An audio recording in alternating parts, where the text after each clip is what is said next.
Hello, my sewing friends. I am back with another video.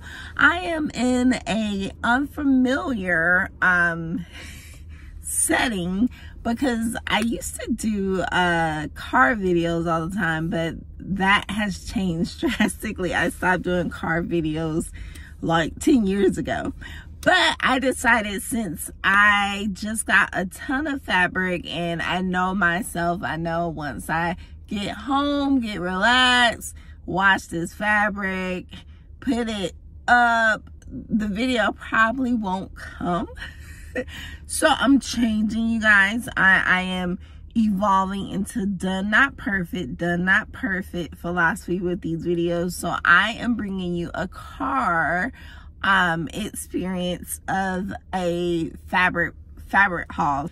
So if you're interested in the new fabric I picked up for this end of year, I'll call it, you know we got to come up with a reason to buy fabric, an end of year fabric haul. Stay tuned, because yeah, you're in for a treat.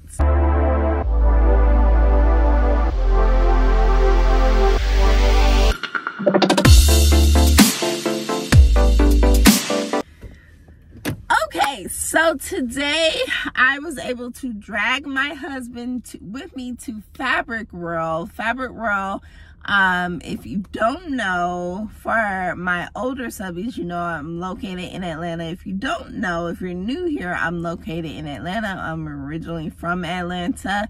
I used to live on the West Coast. Now I'm back on the East Coast, and one of the fabric stores that we do have accessible to us outside of like the commercial fabric stores like Joann's is this store called Fabric World.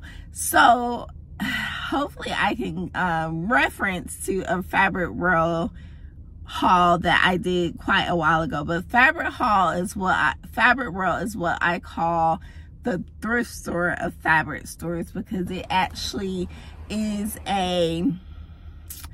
if you ever been to the Goodwill bins, it's giving Goodwill bin vibes, because like the fabric is already cut. It's dead stock fabrics they get from, I guess, random fabric stores that are giving away fabric or throwing away fabric. Designers, I'm not sure where the fabric comes from actually, but there's fabrics on boats, and there's fabrics that are just like jumbled together, like I can't even explain it. So basically I'll get started so you can see what I'm talking about. The fabrics are I'll try to incorporate some footage here. The fabrics are $3 a remnant. Each remnant varies in size. Some of the remnants could be half a yard, some of the remnants could be up to 5 yards. It just depends. More than likely, when I pull remnants, they're between 2 and 4 yards. So I will show you what I'm talking about so you can get a gist of what I'm saying. They also have a special where it's not only $3 per remnant, but it's also buy 3 get the 4th one free. So if you get what I'm saying, this is a highly discounted place. And even the fabric that is on the bolts range from like $1.99 to the most I seen was $2.99. So this is a place where you can get a ton of fabric for cheap and good quality fabric. It's just, with pulling remnants, you don't know how much you're gonna get. So a lot of times you might see a fabric that you really love, but you might only get 2 yards of it, you know, and that's the only remnant. So that's the con of it. The prices are amazing, but you have that con. So when I initially started coming here, I had a ton of fabrics that I was buying that was like 1 yard, half a yard, 1.5 yards, and I still have those fabrics, and I don't really know what to do with them because you have to add them with other fabrics to make something. But now that I have overcome the price shock of it all, I was able to go in there and only get remnants that made sense to get. Okay, so we have this first remnant here. As far as the measuring, the remnants. They only measure if you cut off a bolt. If you don't cut off a bolt, then you're gonna have to measure when you get home. That's pretty much how it works. Okay, so we have this first beautiful fabric here. It's a houndstooth, very thick. Don't ask me what fabric this is, because I really wouldn't be able to tell you, but I will try and show you the texture so you can see up close yourself. It's given home decor. I wouldn't be surprised. I will give a heads up. Most of these fabrics that I got this time around are home decor, specifically because I got inspired by using the home deck fabric I had for my cape. In the deeper we get into winter, I realized that I'm gonna need a lot of medium to heavyweight fabrics, and home decor is the perfect fabric to use if you're like making coats, blazers, dusters, anything outerwear, like heavy, cozy type feel. So I thought I could definitely make something out of this. I actually got two. Let's see if I can locate it. Probably not, but I actually got two cuts of this.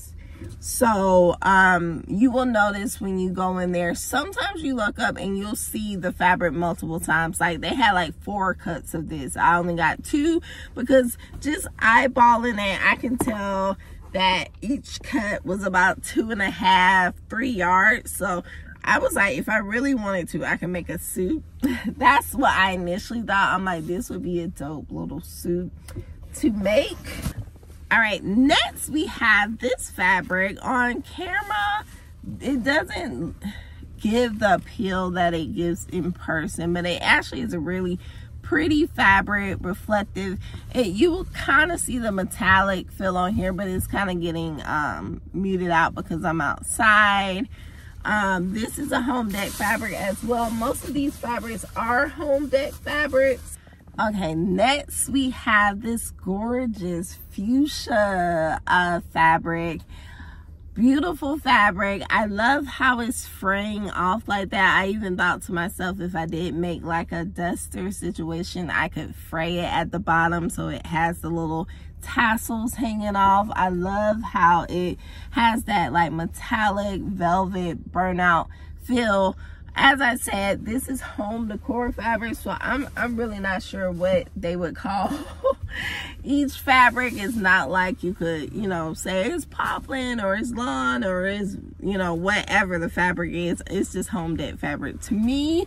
So next we have this leopard print fabric. I thought that was pretty cool. None of these fabrics have stretch. They're all wovens. They're all medium to heavyweight fabric. So as I said, I'm really thinking about using these for winter only. I won't even say winter only things. I would just say things that require stretcher, because I can't see myself making dresses, specifically vintage dresses, because a lot of vintage dresses require fabrics like this, or outerwear, as long as the patterns that I use require some fabrics that hold their shape. I guess that's what I'm saying. And next we have this pretty fabric here. I could see this. Now this was a fabric where I could definitely see myself making a summer or spring top out of it. It is leaves, it's green, it has like the reflective vibe.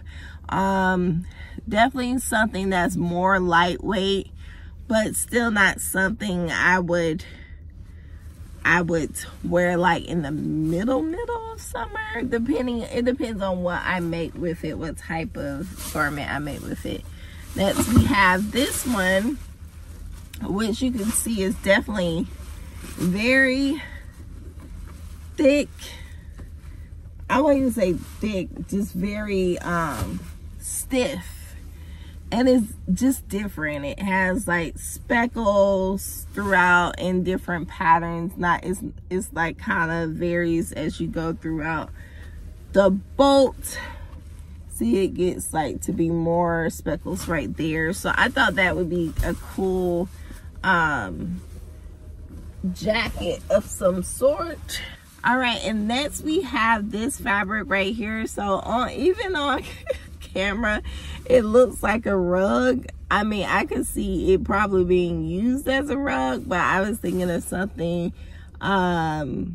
more creative with it. It's a ton of fabric. It's quite honestly, this might be a whole bolt because it was like wrapped up like it was already on a bolt. So I said I could make multiple things with this fabric. It doesn't have anything special on the inside. I would definitely have to use a lining fabric of some sort. It has, you know, no drape or anything like that. All of these are woven, so they don't have any like drape or swing to them. And this is like the second cut of the initial fabric that I showed you guys, and I think that is it. So I hope you enjoyed this fabric haul. Please like, comment, and subscribe. As I said, usually I would get fashion fabrics from Fabric World, but they just weren't appealing me like the home decor this time. So I decided to stick with the home decor fabrics and see what I can make with those this winter. So like, comment, subscribe, and share, and I will see you next time. Thanks. Bye.